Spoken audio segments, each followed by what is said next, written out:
Bonjour et bienvenue dans ces 5 minutes d'information.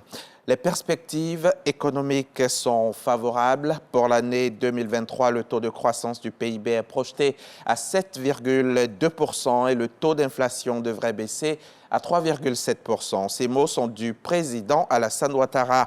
Il les a prononcés hier lors de son adresse au Parlement réuni en congrès au Sofitel Abidjan, Hôtel Ivoire. Un exercice solennel au cours duquel le chef de l'État a fait le point sur les actions menées par son gouvernement.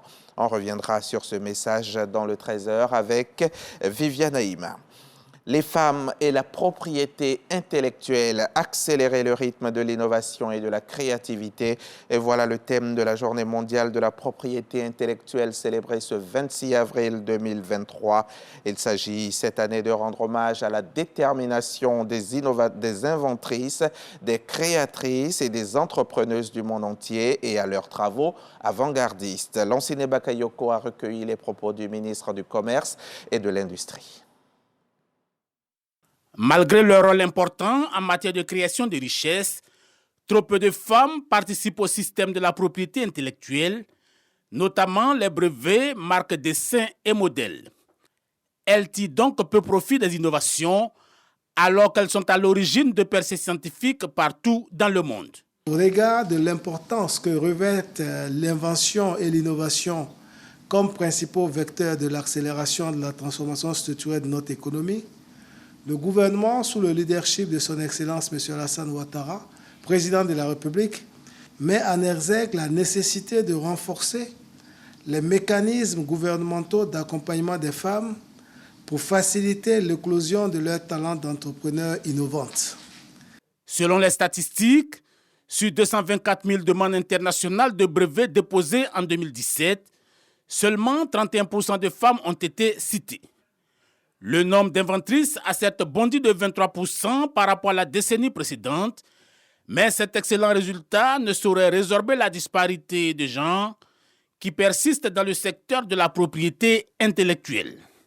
Pour remédier à cette situation, l'OMPI a engagé une série d'actions depuis 2014, notamment l'égalité d'accès à ces services en apportant une assistance technique aux femmes, la promotion du développement des recherches innovantes sur le genre et le système de la propriété intellectuelle ainsi que l'innovation et la créativité des femmes.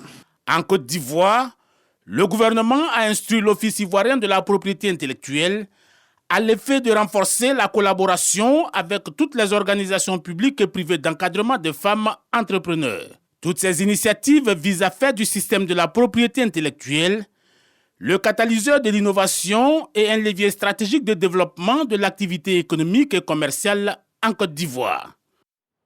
On en vient maintenant à ce panel de formation initié par l'OSCACI, l'Organisation des sociétés coopératives agricoles de Côte d'Ivoire, au profit de ses membres. L'objectif est de parvenir à l'autosuffisance alimentaire. Là encore, les femmes sont mises à l'honneur à travers le thème « Les femmes du vivrier engagées pour une Côte d'Ivoire solidaire ». Godefroy Okambawa nous en donnera des précisions dans le 13h.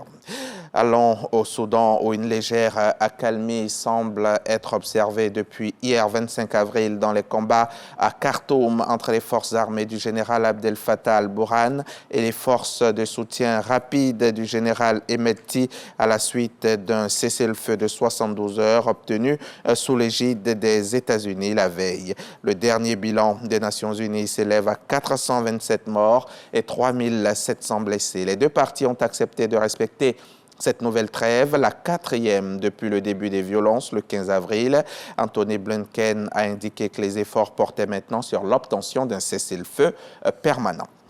Anticorps, l'association anticorruption indique avoir déposé une plainte le 7 avril dernier contre Nicolas Sarkozy, Claude Guéant et le publicitaire François Delabrosse, soupçonnant l'existence d'un pacte de corruption en lien avec l'attribution du mondial de football au Qatar. Dans ce dossier, les enquêteurs cherchent à déterminer si la désignation du pays du Golfe a donné lieu à un marché donnant-donnant, conclu lors d'un déjeuner à l'Élysée le 23 novembre 2010, réunissant Sarkozy, Michel Platini, alors président de l'UEFA, Tamim Ben Hamad Al Thani, prince héritier du Qatar, devenu émir en 2013, et l'ancien premier ministre Al Thani.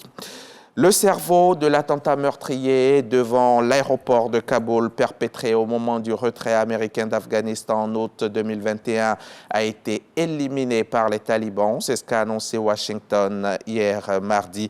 Le djihadiste, dont l'identité n'a pas été précisée, ni les circonstances ou la date de son décès, était un des leaders du groupe État islamique Khorasan, directement impliqué dans la préparation d'opérations comme celle d'Abbé Gheit.